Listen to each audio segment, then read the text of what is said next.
Peringatan Hari Buruh di Monas dipadati oleh buruh yang datang dari sejumlah daerah. Seperti tahun lalu, Presiden Prabowo Subianto hadir dalam peringatan Hari Buruh di Monas. Para buruh menyambut Presiden Prabowo saat ia tiba sekitar pukul 8:30 Jumat pagi. Tak hanya menyapa, Prabowo juga ikut berjoget bersama para buruh. Sebelum memberikan sambutan, Presiden Prabowo terlebih dahulu mendengarkan aspirasi dari 5 pimpinan serikat buruh atau pekerja. Dalam perayaan Hari Buruh di lapangan Monas tahun ini, Presiden Prabowo menyampaikan sejumlah janji. Di antaranya, janji membangun rumah subsidi untuk buruh dekat kawasan industri. Lalu, buruh dapat mengajukan kredit rakyat dengan bunga 5%. Prabowo juga janji segera membangun daycare atau penitipan anak untuk buruh. Ia pun juga akan membentuk satuan tugas mitigasi pemutusan hak kerja buruh. Prabowo juga memastikan pengemudi ojol dapat hasil kerja 92% serta BPJS Kesehatan. Ia juga menjanjikan kesejahteraan 6 juta nelayan dan bantuan kapal, serta memastikan rancangan undang-undang ketenagakerjaan selesai dan disahkan tahun ini. Kita akan mulai tahun ini juga 1 juta rumah akan dibuat di klaster-klaster yang dekat dengan kawasan-kawasan industri. Kredit untuk rakyat maksimal 5% 1 tahun. Kalau belum lunas 25 tahun, 30 tahun. Kalau tidak bisa 35 tahun, 40 tahun. Bahwa buruh perlu tempat penitipan anak, daycare. Ini akan kita laksanakan dalam waktu yang sesingkat-singkatnya. Pembentukan satuan tugas mitigasi pemutusan hubungan kerja dan kesejahteraan buruh. Pembagian pendapatan dari 80% untuk pengemudi sekarang menjadi minimal 92% untuk pengemudi. Akan diberikan BPJS Kesehatan. Kurang lebih ada 6 juta nelayan yang akan kita perbaiki hidupnya. Dengan anak dan istri 20 juta lebih rakyat Indonesia hidupnya akan lebih baik. Kita juga akan bantu kapal-kapal untuk mereka. Segera nanti bersama DPR RI selesaikan rancangan undang-undang ketenagakerjaan. Kalau bisa tahun ini juga harus selesai. Anggota Komisi 9 DPR fraksi PKB Zainul Munasikin mengatakan, dari sejumlah janji yang disampaikan Presiden Prabowo untuk para buruh kemarin, beberapa di antaranya sudah sempat dibahas bersama Komisi 9 DPR, namun baru tahap awal. Di antaranya, revisi Undang-Undang Ketenagakerjaan dan terkait pengemudi ojol dapat hasil kerja 92%. Dari sekian yang disampaikan Pak Prabowo terkait janji beliau kepada para pekerja, ada beberapa yang sudah dibicarakan pendahuluan dengan kita ya. Yang pertama itu adalah menyangkut soal revisi Undang-Undang Tenaga Kerja sebagai amanat dari putusan Mahkamah Konstitusi yang membatalkan Undang-Undang Omnibus Law Tenaga Kerja. Sudah sempat ada pembicaraan, tapi masih sangat awal ya, masih sangat awal yang terkait kebijakan pemerintah yang meminta aplikator ojol untuk menyisihkan 92% keuntungannya untuk para mitra. Itu kan sudah diterbitkan perpresnya oleh Pak Prabowo per hari ini ya. Jadi saya kira eksekusinya lebih banyak di pemerintah. Selain di Jakarta, Hari Buruh juga diperingati di beberapa daerah, seperti di Bandung, Semarang, Yogyakarta, serta beberapa daerah lainnya. Tim Liputan, Kompas TV. Dalam peringatan Hari Buruh di Monas kemarin, Presiden Prabowo menyampaikan sejumlah janji untuk para buruh. Di antaranya ada rumah subsidi, kredit 5%, hingga pengemudi ojol mendapatkan hasil 92%. Dan apakah janji-janji Prabowo ini sudah sesuai dengan kebutuhan para buruh dan kapan bisa terrealisasi? Kita akan membahasnya bersama dengan Presiden Konfederasi Serikat Pekerja Indonesia sekaligus Presiden Partai Buruh Said Iqbal serta pengamat komunikasi politik Universitas Padjadjaran Kunto Adi Wibowo. Selamat pagi Bapak-bapak, salam sehat. Selamat pagi, salam sehat Mas Remana. Pagi, Assalamualaikum. Waalaikumsalam. Pak Said, gimana Pak? Ini saya dengar habis operasi mata ya Pak ya. Bagaimana keadaan ini Pak?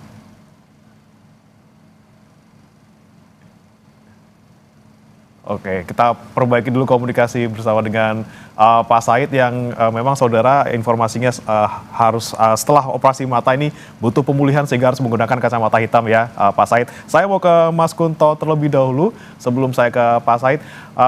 Mas Kunto, ini kan Presiden Prabowo Subianto sudah kedua kalinya hadir langsung di acara peringatan May Day atau Hari Buruh Internasional dan tentunya seperti tahun lalu juga ada sejumlah janji yang disampaikan oleh Pak Presiden. Anda menyimaknya seperti apa kehadiran Pak Presiden di tengah-tengah para buruh dan juga ada sejumlah janji-janji yang kemudian menjawab tuntutan ataupun aspirasi dari para buruh ini? Ya, jadi menurut saya Pak Presiden sangat mendukung perjuangan buruh dan dia juga menegaskan bahwa Pak Prabowo terpilih sebagai presiden karena dukungan dari buruh, nelayan, dan petani gitu kan Mas. Dan ini kan sebagai balas budi Pak Prabowo terhadap kaum buruh. Dan di situ saya melihat bahwa saya juga mengapresiasi komitmen dan janji Pak Presiden untuk buruh. Karena saya juga buruh kan, buruh selama jadi dosen itu kan dibayar orang Mas. Dan pasti butuh perlindungan atas hak saya dan menurut saya kita perlu bersama-sama nih kawal janji-janji presiden yang menurut saya oke nih gitu. Yang saya catat kan ada beberapa janji tapi yang saya garis bawahi kan ada Satgas mitigasi PHK itu kan ya yang itu dari keputusan Presiden nomor 10 tahun 2026. Dan di sini dengan kondisi ekonomi global, ancaman perang, tren PHK massal di global juga, itu kita perlu mitigasi ancaman PHK massal ini dan menjamin kepastian kerja buruh. Dan saya yakin beberapa serikat pekerja, salah satunya KSPI, saya juga tergabung ke Serikat Pekerja Kampus, SPK, gitu juga mendorong agar PHK massal ini tidak terjadi dan kepastian kerja kami juga dijamin oleh negara gitu. Tapi yang menarik adalah ketika berpidato atau gaya komunikasi politik Pak Presiden di panggung May Day kemarin, ini lebih seperti kampanye Pilpres ya Mas ya. Saya melihat ada joget yang kita udah lama nggak lihat, lalu lepas safari, candaan tentang Teddy yang sekarang jadi Seskap dan bagi-bagi barang dari mobil. Ini kan mengingatkan saya ketika kampanye Pilpres dan tampaknya Pak Prabowo sangat bahagia bertemu dengan konstituennya lagi gitu kan, terutama dari buruh. Gitu sih Mas kalau menurut saya. Oke. Kemudian tadi saya sempat sapa Pak Said. Pak Said sudah bisa bergabung Pak? Ya, Pak Said, kemarin Anda datang langsung di sana di tengah-tengah massa dan juga di samping Pak Presiden yang juga menyampaikan janji-janjinya seperti itu. Dan tentunya dari KSPI kan punya spesifik gitu ya, tuntutan ada 11 di sana. Dengan yang disampaikan Pak Presiden kemarin dan juga melihat tuntutan-tuntutan dari KSPI, apakah sudah menjawab apa yang disampaikan Pak Prabowo kemarin? Ya, memang KSPI Buruh Indonesia dan dukungan di buruh. Pak Said, mohon maaf saya potong dulu Pak Said, kami kurang bisa mendengar secara jelas suara Anda Pak karena terputus-putus. Kami izin untuk perbaiki koneksi Anda. Tapi saya sebelum ke Pak Said lagi, saya ke Mas Kunto lagi. Mas Kunto, tadi Anda sebutkan bahwa apa yang dilakukan oleh Pak Presiden Prabowo di 1 Mei kemarin ini layaknya seperti kampanye gitu ya. Kita lihat gestur-gestur yang mungkin familiar ketika di pemilu tahun beberapa waktu lalu seperti itu. Nah, tapi dengan kemudian momen Hari Buruh seperti ini, apa yang kemudian disampaikan oleh Pak Prabowo, janji-janji yang disampaikan, apakah ini kemudian hanya sekedar misalnya seremonial atau memang ada keseriusan di sana yang Anda lihat? Ya Mas, kalau menurut saya kan dengan mengesahkan Satgas Mitigasi PHK, sudah ada kepresnya, lalu ada Perpres nomor 25 meratifikasi konvensi ILO nomor 188 tentang perlindungan pekerja kapal perikanan. Ini kan juga jadi sesuatu yang sudah dilakukan kan sebenarnya. Kita tinggal mengawal bagaimana nanti implementasi peraturan atau keputusan presiden itu, karena problem di Indonesia kan kita seringkali gagah di kertas tapi nggak bagus di implementasi gitu Mas. Peraturannya terlihat oke di atas kertas tapi begitu implementasi banyak bolongnya. Sama seperti ketika Pak Prabowo menjanjikan bahwa potongan ke ojol itu hanya 8%. Banyak kemudian berita atau vox pop dari wawancara dengan ojol yang kemudian meragukan ini, karena kemarin soal BHR hari raya itu yang ojol juga ada yang sudah 4 tahun kerja, 3 tahun kerja yang harusnya dapat 2,5 juta cuma dapat 500.000. Ini yang menurut saya perlu dikawal Mas, gitu. Kita harus perlu sama-sama mengawal. Semua elemen buruh, semua elemen pekerja juga harus mengawal. Seperti daycare yang menurut saya juga jadi penting gitu. Ini harus dikawal karena ini urusannya bukan hanya soal ibu-ibu yang kemudian bisa menitipkan anaknya, tapi soal kelangsungan generasi di Indonesia gitu kan. Kita lihat negara-negara maju, piramida penduduknya semakin mengecil yang di bawah, semakin muda semakin kecil jumlahnya, karena ya ongkos untuk membesarkan anak, ongkos untuk merawat anak jadi lebih mahal. Dan kalau negara tidak kemudian ikut campur, negara tidak hadir, maka ya kita akan melihat bagaimana tren di Jepang atau Korea Selatan atau di negara maju yang tentu kita tidak harapkan terjadi di Indonesia gitu Mas. Oke, soal implementasi ini masih menjadi kemudian yang harus diperhatikan. Saya kembali ke Pak Said. Pak Said, kalau melihat kemudian apa yang disampaikan oleh Pak Prabowo kemarin, beberapa poin janji seperti itu, apakah yakin gitu sudah menjawab kebutuhan para buruh, dan juga apakah yakin juga bakal terrealisasi, Pak Said? Suara saya terdengar jelas? Ya, silakan dicoba Pak. Baik, jadi saya sebelum menjawab realisasi janji itu adalah ingin menyampaikan 11 tuntutan ya, sahkan RUU Ketenagakerjaan, karena ini biasanya tarikan ideologis ya antara buruh dan kepentingan pengusaha. Yang kedua, kostum, hapus outsourcing, tolak upah murah. Permenaker nomor 7 yang baru saja disahkan 2 hari yang lalu nggak menjawab itu, tetap ada outsourcing masif. Karena tidak jelas sekarang di proses produksi dan kegiatan pokok untuk penggunaan. Jadi ada KPK udah di depan mata, Satgas. Pak Said, mohon maaf. Pak Said, mohon maaf, saya potong kembali Pak. Suara Pak Said masih putus-putus. Kami mencoba nanti untuk bisa memperbaiki koneksi bersama Pak Said lagi. Saya sementara mau ke Mas Kunto terlebih dahulu. Mas Kunto, soal implementasi ini menjadi PR tentunya ya ke depannya, bagaimana kemudian mewujudkan janji-janji yang sudah disampaikan. Apalagi terkait dengan beberapa poin yang melibatkan pihak lain. Misalnya salah satu yang kemarin sempat disambut baik juga sebenarnya adalah soal ojol yang kemudian bisa mendapatkan hasil 92% dan 8%-nya buat aplikator. Nah, bagaimana kemudian memastikan komunikasi antara pemerintah dan juga aplikator ini juga bisa terjalin agar peraturan tidak hanya diteken secara satu pihak. Lalu bagaimana dengan implementasi di lapangan seperti itu?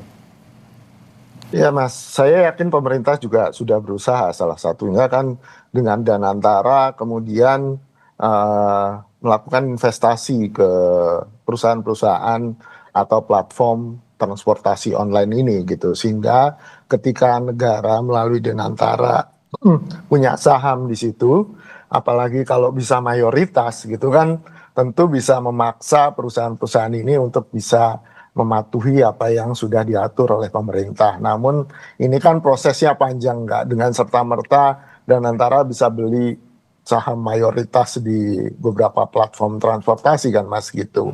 Itu yang pertama. Yang kedua, ya komunikasi yang intens dengan stakeholder yang ada, stakeholder kunci yang ada, terutama ya dengan asosiasi atau serikat pekerja transportasi online, lalu kemudian juga dengan bahkan kalau perlu juga konsumen pun juga dilibatkan, karena seringkali kita juga nggak tega dengan pekerja di ojol ini, tapi ya karena platform lah yang memegang kuasa dengan algoritma mereka, dan juga platform juga memegang kuasa atas semua potongan dan segala macam yang di belakang aplikasi ini, yang membuat kita jadi nggak berdaya di depan platform kan gitu. Ini yang kemudian juga jadi penting, karena skema kemitraan gitu yang ada di bentuk-bentuk pekerja prekariat online gitu kan, nggak hanya transportasi online kan di sini, itu tidak diakui sebagai buruh, Mas, sehingga mereka kehilangan hak dasar mereka sebagai pekerja. Nah, ini yang juga harus diadvokasi bersama-sama, ini yang juga harus dikawal bersama-sama, bahwa Perpres 27 sudah memberikan perlindungan pekerja transportasi online, oke, gitu kan. Tapi kemudian gimana mendorong bahwa mereka tetap diakui sebagai pekerja, nggak kehilangan haknya, dan nggak hanya dapat duit kalau dibutuhkan, tapi begitu terjadi kecelakaan atau terjadi sesuatu, perusahaannya lepas tangan. Menurut saya ini jadi yang mendasar dalam urusan pekerja platform online ini, Mas. Gitu. Oke, baik, dan ada di situ yang harus dikomunikasikan kembali tentunya bagaimana implementasi di lapangan untuk beberapa poin. Nah, saya kembali ke Pak Said. Pak Said, memang dari beberapa yang saya tangkap sebelum komunikasi kita terputus adalah ada beberapa poin, misalnya ada soal outsourcing yang kemudian masih menjadi ganjalan gitu ya di KSPI, terutama masih ada nih paling tidak 6 bidang yang kemudian dari Menaker ini bilang bahwa masih bisa di outsourcing seperti itu. Ada kepentingan antara swasta ataupun pengusaha dan juga buruh di sana. Bagaimana kemudian Pak Said melihat ke depannya? Ini apakah kemudian akan juga bisa membuat hak-hak ataupun yang diminta oleh buruh ini bisa direalisasikan oleh pemerintah? Baik, suara saya terdengar jelas nggak ya? Ya, untuk saat ini terdengar, Pak. Oke, baik. Jadi intinya beberapa yang sudah diberikan oleh pemerintah, oleh Bapak Presiden Prabowo, kita tentu berterima kasih. Seperti pengesahan rancangan undang-undang perlindungan pekerja rumah tangga. 22 tahun sudah diperjuangkan, akhirnya baru bisa disahkan sekarang. Kita berterima kasih. Pembentukan Satgas Mitigasi PHK juga kita mengucapkan terima kasih untuk mengantisipasi kalau terjadi PHK dan bagaimana menyalurkan ke lapangan pekerjaan yang baru bagi buruh-buruh yang ter-PHK. Itu kita juga berterima kasih, tapi tentu perlu diperjelas fungsi dan tugasnya. Nah, terhadap beberapa hal yang coba juga ditawarkan, saya ambil contoh tadi pertanyaan tentang outsourcing. Keluar peraturan Menteri Tenaga Kerja nomor 7 tahun 2026 sebagai penjelasan terhadap peraturan pemerintah nomor 35. Peraturan pemerintah nomor 35 tahun 2021 yang mengacu kepada Omnibus Law Undang-Undang Cipta Kerja yang sudah dibatalkan oleh MK atas gugatan kemenangan Partai Buruh, KSPI, KSPSI, Aniga, dan FSPMI, itu kemudian tidak dicabut. Gimana kita mau jalankan apa yang diminta oleh buruh, oleh KSPI, agar penghapusan outsourcing atau sekurang-kurangnya perintah Mahkamah Konstitusi nomor 168 tahun 2024 tadi adalah dibatasi. Sebagai contoh, di dalam Permenaker tersebut tidak disebutkan bahwa yang tidak boleh menggunakan pekerja alidaya. Pekerja ya, bukan pekerjaan. Kalau Permenaker yang baru ini lebih menetik pada pekerjaan. Kalau keputusan MK mengatakan pekerja alih daya. Nah, pekerja alih daya yang diminta oleh buruh dan sekarang ini masif adalah eksploitasi, modern slavery, perbudakan modern, karena digunakan di proses produksi atau kegiatan pokok bagi jasa dan perdagangan. Kalau proses produksi di manufaktur, itu yang ditolak. Kenapa dijawab kemudian dengan pekerjaan yang boleh menggunakan pekerja alih daya, yaitu catering, security, driver, penunjang perminyakan, dan cleaning service. itu Undang-Undang Nomor 13 2003 juga sudah ada, tapi di Undang-Undang Nomor 13 2003 itu tegas untuk produksi dan juga kegiatan pokok tidak boleh. Itu yang kita butuhkan. Apalagi di situ ditambah lagi jasa penunjang operasional lainnya. Apa itu jasa penunjang operasional lainnya? Itu mau masuk pasal karet lagi. Jadi sesungguhnya apa yang dilakukan Menaker tidak similar dengan apa yang diinginkan oleh Presiden.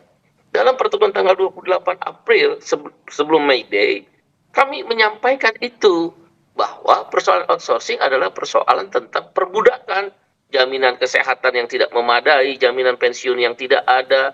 Itu termasuk serikat pekerja kampus kan juga memperjuangkan hal-hal itu. Nah sekarang modelnya ada muncul lagi pemagangan, outsourcing berkedok pemagangan. Ada istilah mitra seperti di pos, seperti gigs workers itu, Gojek, Grab. Itu nggak dijawab. Oleh karena itu, terhadap apa yang telah diberikan, tentu kami berterima kasih pada Pak Presiden. Terhadap apa yang sedang dikerjakan, kita akan berjuang bersama. Contoh yang sedang dikerjakan, janji untuk merealisasikan pengesahan RUU Ketenagakerjaan. Dan tadi Komisi 9 salah ya, bukan revisi. Undang-undang baru. Itu perintah mahkamah. Bukan revisi. Jadi dia membuat satu undang-undang baru, berarti ada naskah akademik. Tapi kan tadi saya sempat menyinggung di awal. Apakah perdebatan ideologis itu sederhana? Tidak. Contoh, membahas satu pasal aja tentang outsourcing. Pengusaha menggunakan outsourcing karena dia ingin melepas tanggung jawab. Dia nggak mau urusan PHK, dia nggak mau kasih pesangon, dia nggak mau bayar jaminan sosial, dia nggak mau bayar upah yang memadai, layak, decent wages. Ini kan bagi buruh yang nggak adil dong. Masa mau lepasan tanggung jawab, saya kerja di pabrik A, tapi saya suruh berhubungan dengan agen. Ini yang kita persoalkan. Apakah satu pasar itu bisa selesai dalam perdebatan ideologis tentang keberpihakan kepada yang lemah atau menjaga modal? Kan itu aja perdebatannya. 3 presiden selalu RUU Ketenagakerjaan itu. Misal tentang upah. Kita menginginkan upah yang layak. Upah yang bisa mempunyai daya beli, purchasing power. Sehingga meningkatkan konsumsi. Sehingga bisa meningkatkan pertumbuhan ekonomi. Jadi upah berkualitas. Ini ekonomi tumbuh, tapi Gini rasio melebar. Gini rasio mengukur pendapatan tertinggi dan terendah. Jadi pertumbuhan ekonomi itu untuk apa? Ekonomi tumbuh, tapi dinikmati kelas menengah atas. Menengah saja udah tergerus kok. Nah, ini yang kita debatkan nanti kan di RUU Ketenagakerjaan. Apa mungkin dalam waktu 5 bulan akan selesai? Itu baru 2 saya sebut. Belum lagi tentang perlindungan pekerja perempuan. Belum lagi tentang pekerja kontrak seumur hidup, dikontrak terus. Belum lagi tentang jaminan sosial. Nah, terakhir tadi yang sudah diberikan oleh pemerintah, tapi belum menjawab persoalan, antara lain tentang pekerja outsourcing. Itulah yang ingin kita perjuangkan. Oke, outsourcing salah satu yang menjadi poin yang disoroti oleh maksudnya KSPI gitu ya. Dan kalau kita menunggu revisi Undang-Undang Ketenagakerjaan ini kemudian masih lama gitu ya. Tidak optimis gitu Pak Said melihatnya kalau bisa dicantumkan di situ dan bisa disahkan di tahun ini. Kemudian apa yang kemudian diharapkan oleh Pak Said dan juga teman-teman di KSPI? Tentunya apakah kemudian menggunakan jalan pintas seperti peraturan presiden ataupun peraturan menteri, Pak Said? Seperti kasus upah minimum. Kemenangan Partai Buruh, KSPI, dan teman-teman serikat buruh lainnya, FSPMI dan KSPSI, Andi Gani, di Mahkamah Konstitusi, tentang upah minimum selain outsourcing, waktu itu disiasati oleh pemerintah dengan mengeluarkan peraturan Menteri Tenaga Kerja. Dan terakhir dibuat peraturan pemerintah penggantinya. Sekarang nomor 49 tahun 2025. Nah, dengan cara yang sama nampaknya pemerintah mencari escape, jalan keluarnya, yaitu dibuat peraturan Menteri Tenaga Kerja dulu, yang mungkin nantinya per PP nomor 35 tahun 2021 tadi, yang masih mengacu pada Omnibus Law, Cipta Kerja, itu mau dirubah PP yang baru. Nah, tapi kan udah terlanjur mepet ya, waktunya kan udah mau Oktober 2026 dan Presiden, Wakil Ketua DPR RI juga berjanji akan selesai. Jadi nampaknya untuk bikin PP baru pengganti PP nomor 35 susah. Maka masuk jalan keluar escape-nya itu adalah melalui Permenaker. Kita setuju, tapi masukkan dong pasal tentang outsourcing itu atau pekerja alih daya dilarang digunakan di pekerjaan produksi langsung dan kegiatan kalau manufaktur dan kegiatan pokok kalau dia adalah jasa dan perdagangan. Misal contoh teller bank, udah jelas-jelas teller itu kan kegiatan pokoknya bank di outsourcing. Misal di manufaktur bagian nyekruk, bagian ngelas, jelas-jelas itu proses produksi, masa menggunakan outsourcing. Nah, pasal itu harus menjelaskan. Yang kedua, kalau dia melanggar, apa hukumannya? Kalau nggak ada sanksi, ya pengusaha jalan terus, nggak ada urusan. Memang di situ dibilang sanksi administrasi. Apa itu sanksi administrasi? Harusnya demi hukum dia menjadi karyawan daripada si pemberi kerja. Demikian. Selain tadi konsekuensi, tapi juga tadi harus dirinci kembali yang kemudian diminta oleh KSPI ya, soal jenis pekerjaan pokok yang tidak boleh outsourcing seperti itu. Baik, terakhir saya ke Mas Kunto. Mas Kunto, tentunya saat ini pemerintah punya banyak sekali PR gitu ya, banyak kemudian program-program yang masih dalam perjalanan, masih dalam proses dilakukan seperti itu. Kemudian ada lagi janji-janji baru yang harus dipenuhi oleh pemerintah. Bagaimana kemudian bisa memenuhi ekspektasi publik ataupun memanage ekspektasi publik, jangan sampai nanti kalau misalnya tidak terlaksana atau terlaksana tidak secara maksimal justru membuat kepercayaan pemerintah menjadi menurun seperti itu, Mas Kunto. Iya, ini komunikasi publik pemerintah perlu diperbaiki, Mas. Itu kan kelihatan pas Mei Day kemarin kan. Mungkin Pak Prabowo percaya bahwa semua orang di Indonesia sudah oke dengan MBG, tapi begitu beliau tanya langsung di panggung kan justru jadi meme terbesar di media sosial dari kemarin kan, Mas, gitu. Jadi menurut saya ini refleksi kritis bagi pemerintah bahwa kegiatan seremonial seperti mungkin Mei Day, lalu pidato presiden di Mei Day ya, kalau Mei Day ya mungkin bukan seremonial, lalu kemudian bentuk-bentuk komunikasi yang sifatnya di panggung besar oleh pejabat itu belum tentu didengarkan oleh publik gitu kan. Nah ini yang menurut saya jadi PR. Tadi kan soal manajemen ekspektasi ya.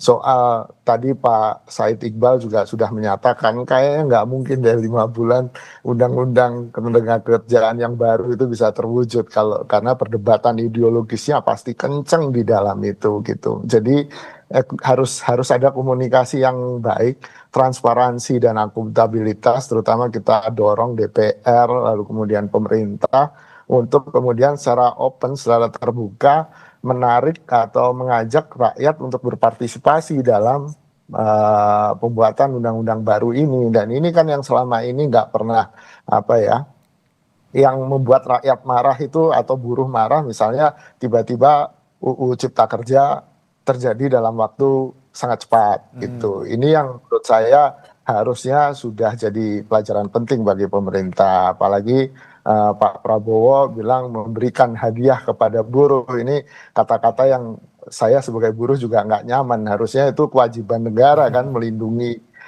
hak saya untuk sejahtera, hak saya untuk dilindungi dalam bekerja, hak saya untuk kemudian mendapat perlindungan dari apa yang sudah saya kerjakan. Nah ini tiba-tiba jadi hadiah, ini kan diksi yang agak mengganggu bagi saya ya gitu. Itu yang menurut saya juga perlu digarisbawahi dalam komunikasi publik pemerintah.